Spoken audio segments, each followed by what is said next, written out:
तो क्या होता गया पर घाव मेरे आज भी ताज़ा हैं। राधे राधे, हेलो गाइस, आप सब कैसे हो? प्लीज़ मुझे कमेंट करके बताना। और आई होप आप अच्छी होंगे। तो गैस मेरे आज के चैनल में आप सभी का तहे दिल से स्वागत है। और आज मैं आपके साथ है ना शेयर करूँगी ढोकले की रेसिपी। और ये देखिए टाइम दिखा दूँ आपको। ये है ना शाम का टाइम हो चुका है 7:30। और ये है ना रिक्वेस्ट वीडियो है। और किसी ने ना कमेंट किया था कि प्लीज़ आप ढोकले की रेसिपी और उसकी सारी विधि हमें बताइए। तो प्लीज़ आप वीडियो के साथ बने रहना। और अगर पसंद आए तो एक लाइक ज़रूर देना। तो आपका टाइम नहीं लूँगी, चलते हैं। तो यहाँ मैं किचन में आ चुकी हूँ और मैंने सारा सामान निकाल लिया था। तो यहाँ देखिए ये 100 ग्राम बेसन है, ज़्यादा नहीं है, एक कटोरी। और यहाँ मैंने चीनी ले ली है और खाना सोडा है थोड़ा, और आधी चम्मच खाना ही सोडा है, और आधी चम्मच सांठरी है, और नमक भी मैंने इसी में मिला दिया था। और यहाँ पर है ना मैंने आधी कटोरी दही ले लिया, जिस कटोरी से ये बेसन था। और ये सारा सामान मैं एक साथ मिला लूँगी इसमें। और दही है ना थोड़ा कट्ठा था। और मैंने ये जो प्लेट निकाल ली है, इसमें मैं बनाऊंगी ढोकला। तो उसमें मैंने रिफाइंड ऑयल पहले से ही लगा के रखा है। और वीडियो बहुत लंबा हो जाता था इस वजह से। और मुझे आपको साथ एक बात शेयर करनी है, तो प्लीज़ वीडियो के साथ बने रहना और मिस मत करना बिल्कुल भी, बहुत ज़रूरी बात है। तो यहाँ पर मैं इसको 1 मिनट के लिए फेंट लूँगी। और ये देखिए इसका बहुत ही अच्छा बैटर बन जाता है। और वो जो पुआ वाला होता है ना, जो हम पकौड़ी बनाते हैं, बस ऐसे ही हमें बनाना है। और ये मैं इसमें डाल दूँगी, और सिर्फ 1 मिनट के लिए ही। और बहुत फूल जाता है। और यहाँ मैं एक प्लेट लगा दूँगी, पहले से ही मैंने पानी रखा था उबालने के लिए कढ़ाई में। और इसको मैं ढक के रख दूँगी। और ये देखिए हमारा बन चुका है ढोकला। और मात्र सिर्फ 8 मिनट ही लगे थे, और बहुत जल्दी हो जाता है ये। और पतला अगर हो जाता है ना बैटर, तो फिर ख़राब हो जाता है, तो बनता नहीं है। और यहाँ देखिए मैं इसको निकाल लूँगी ठंडा करके। जब बन जाए ना, तो 10 मिनट के बाद में ही आप इसको प्लेट में से निकालें। और यहाँ मैं इसमें तड़का लगा लूँगी। तो मैंने हरी मिर्ची काट के रख ली थी, और राई, और इसमें मैंने डाल दी राई। और रिफाइंड मैंने पहले से ही उसमें डाल रखा था। और इसमें मैं ये मिर्चें डाल दूँगी। और इसमें मैं ना थोड़ी सांडरी डालूँगी, 1 गिलास पानी डाल दूँगी। और इसमें नमक डालूँगी। और ये है ना चीनी, जैसे हमने 1 गिलास पानी लिया है, तो इसमें मैं 4 से 5 चम्मच चीनी डालूंगी, जैसे खट्टा मीठा बना रहे। और आपके स्वाद के अनुसार है, आप कितना खट्टा मीठा चाहते हो आप उस हिसाब से कर लेना। और हमारे यहाँ जैसे खाती हैं तो उस हिसाब से। और इसमें मैं ना उबाल आने के लिए छोड़ दूँगी। और जब ये हो जाएगा तो इसमें मैं धनिया पत्ती डालूँगी। और जब बंद कर दें हम आँच को, उसी के बाद में है ना धनिया पत्ती डालें। और ये देखिए इसके ऊपर मैं ये डाल दूँगी इस पानी को जो मैंने बनाया था। और ठंडा करके, पानी को बिल्कुल ठंडा करके तभी डालिए इसको। और फिर ये देखिए जितना पानी ये हो रहा है ना, सारा सूख जाएगा 10 मिनट में ही। और मैं इसको फ्रीज में रख दूँगी, और ठंडा ठंडा करके फिर हम खाएंगे। ये देखिए अब ये सारा पानी सूख चुका है, और बिल्कुल एकदम टेस्टी बना था। और बहुत ही है ना स्पंजी भी बना था। और 100 ग्राम बेसन था सिर्फ, और ये फूल के इतना हो गया। और एक बात बता दूं, थोड़ी मेरी प्लेट है ना टेढ़ी हो गई थी बैटर की। तो वो एक तरफ झुक गई थी, तो थोड़ा एक तरफ से मोटा हो गया, एक तरफ से पतला हो गया है। तो प्लीज़ आप माइंड ना कीजिए। ये देखिए ये थोड़ा ने इधर से पतला हो गया है, और उधर जहाँ से सरक गई थी तो ये मोटा हो गया है। पर खाने में बहुत टेस्टी था, और बहुत ही है ना अच्छा था। तो गाइस ढोकला भी हमने खा लिया, और बहुत अच्छा बना था ढोकला है ना। और अगर आप लोगों को पसंद आए तो प्लीज़ एक लाइक ज़रूर देना। और अच्छा लगे ज़्यादा तो शेयर कर देना। और आज मैं आपके साथ एक बात शेयर करूँगी, और ये मेरे मायके से है बात। और पहले मैं एक बात बोल दूँ कि हमारी ज़िंदगी में नेगेटिव भी लोग होते हैं, पॉजिटिव भी लोग होते हैं। कभी नेगेटिव लोग अच्छी बात भी कर देते हैं, ऐसी वाली बात नहीं है। और कभी पॉजिटिव लोग गलत बात भी कर देते हैं, है ना। तो बात है ना, कहने से पहले मैं एक बात बोलूँगी कि ऐसी बात नहीं है कि नेगेटिव लोग मतलब कि जो होते हैं तो वो नेगेटिव ही रहती हैं। समय समय की बात है, देखो ये समय समय की बात है। कभी पल्ला इधर भारी होता है, तो कभी पल्ला उधर भारी हो जाता है, ठीक है। तो एक पे ब्लेम हमेशा डालने से कोई ज़िंदगी नहीं होती। खराबी सब में होती है, अच्छाई भी सब में होती हैं, कोई संपूर्ण इंसान नहीं होता है, ठीक है। तो आज मैं आपके साथ शेयर करूँगी अपनी पहली प्रेगनेंसी के बारे में। और मैं ना तीनों बच्चों की समय की प्रेगनेंसी आपके साथ शेयर करूँगी, कैसे कैसे क्या मतलब जब परेशानी आई थी, कौन ने संग दिया, किसने नहीं दिया, ठीक है। और शेयर करूँगी आपके साथ। और ये बात मुझे तो शेयर करनी थी जो मैं अभी आपके साथ करूँगी। ये तब की बात है जब मेरे, पहले आपको बता दूँ, तीनों बच्चे सेंस हुए थे मेरे, तीनों बच्चे। और बड़ी वाली गुड़िया जब हुई थी तो उसके होने के बाद में बहुत मेरी तबीयत ख़राब हो गई थी। और मैं यहाँ से गई थी अपने मायके उसे लेकर, और जून के महीने में हुई थी वो, और आधे जून में। और फिर उसके बाद में 1 डेढ़ महीने पहले मैं यहाँ रही थी, तो तबीयत ठीक नहीं थी मेरी। तबीयत दिन पे दिन ख़राब होती जा रही थी, और 1-2 जगह मतलब कि दवाई ली थी, एक जने मतलब कि तो कोई फ़ायदा नहीं मिला था, और हालत बहुत ख़राब हो रही थी। तो फिर जब मूल आए थे ना मेरी बेटी पे, तो 1 महीना उसी में लग गया था। अगर मूल नहीं आते तो मैं जल्दी चली जाती। तो पहले वो 1.25 महीने जाते नहीं हैं, तो इस वजह से तो वो करीबन 1.5 महीने करीब बाद में गई थी।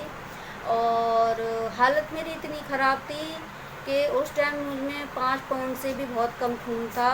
और उस वक्त मुझे साथ दिया था तो मेरे मायके वालों ने दिया था, और यहाँ का कोई नहीं था।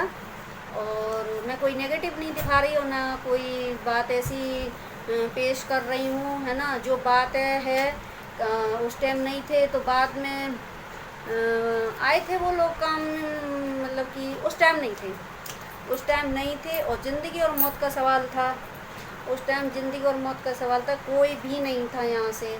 और जब मैं गई थी तो मुझे आज भी याद है, इतने रुपए भी नहीं थे मुझ पे कि अब आपको क्या बताऊँ, एक 500 रुपये भी नहीं थे मुझ पे, है ना, कि 500 रुपये भी हों। और ठीक है, समय निकल गया वो और कट गया, पर बातें रहती हैं तो वो अंदर घाव की तरह रहती हैं, है ना।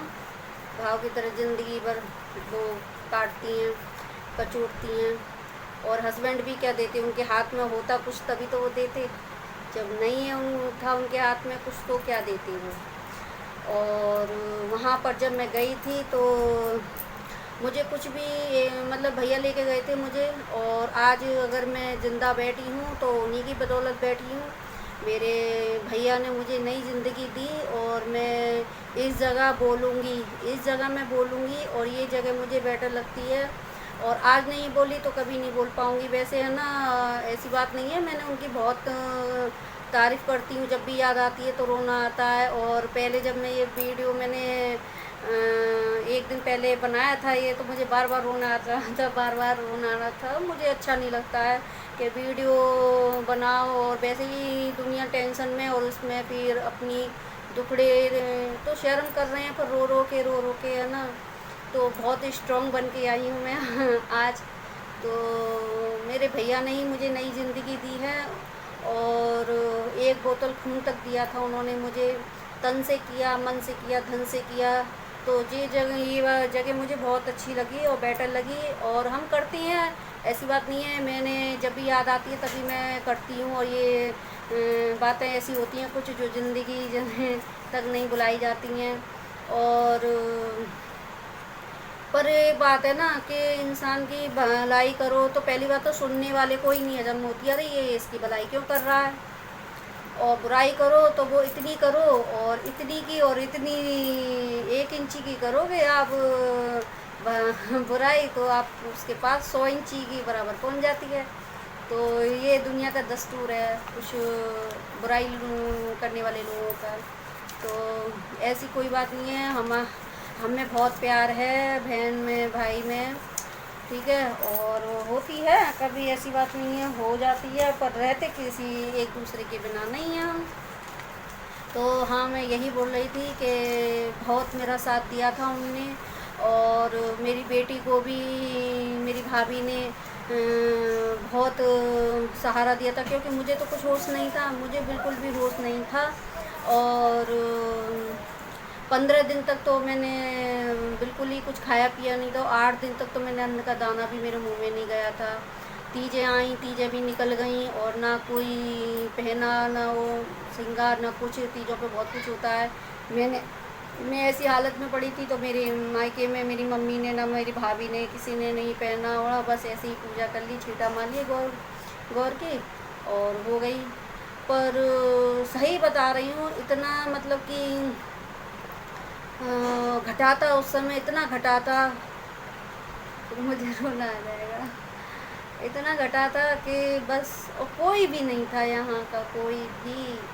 और मेरे पापा ने तो डॉक्टर के आगे उनके कदमों में सिर तक रख दिया था। आज नहीं है वो, आज नहीं है वो, आज वो नहीं है।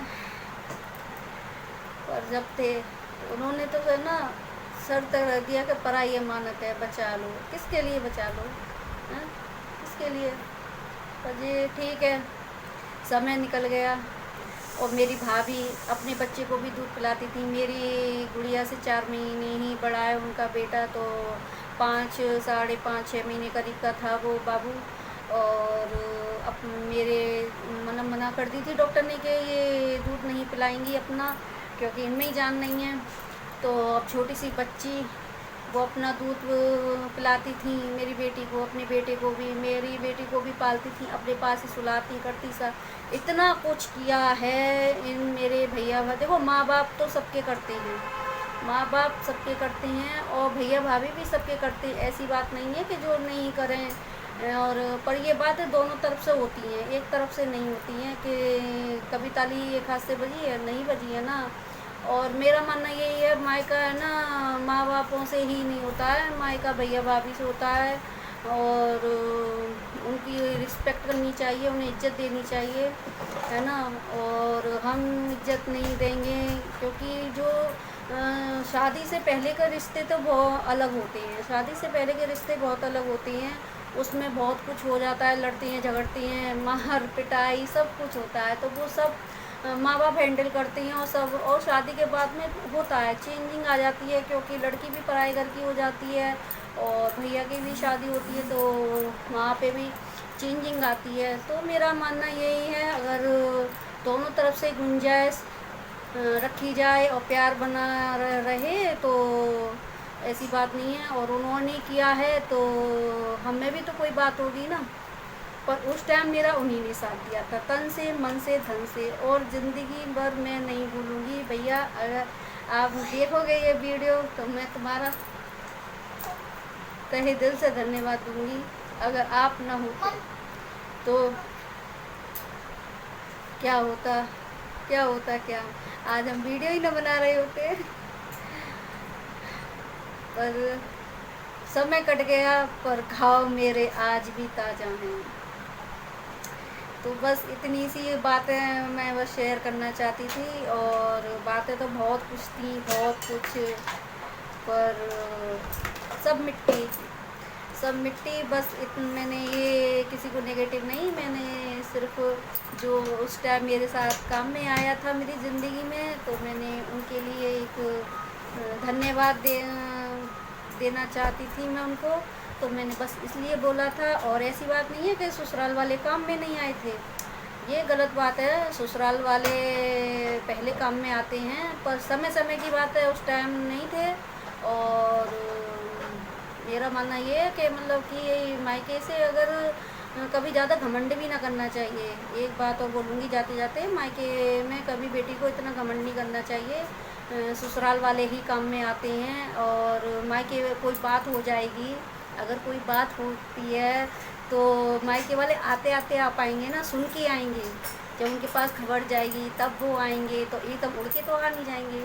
और जो हमारे साथ रहती हैं, चाहे वो हंस के करें, चाहे वो रो के करें, चाहे वो मुंह बना के करें, पर करते तो ससुराल वाले ही हैं ना काम में, तो वो ही आती हैं।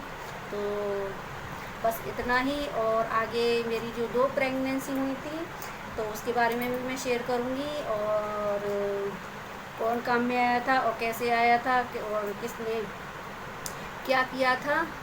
तो आज के वीडियो में इतना ही, बहुत लंबा हो रहा है। राधे राधे। अपना ख्याल रखना और अपनी पूरी फैमिली का ख्याल रखना, और हाँ, अपने आसपास के लोगों का भी ध्यान रखना।